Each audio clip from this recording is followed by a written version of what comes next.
बन गया पकोड़ा करम जली। करम जला के लिए तो नहीं बना रहे। या 1 साल लगेगा तेरे को पकोड़ा बनाने में, ये बता।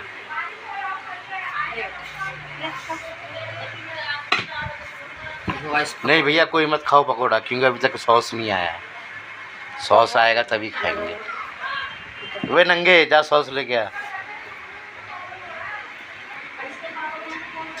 बारिश का मौसम और देखो पकोड़ा बना है भाई। और बना कौन रहा है? जो करम जली बना रही है हमारी। अबे एक आध मिर्ची भी फ्राई कर दे करम जली। अपनी माँ को उड़ना। ठीक है।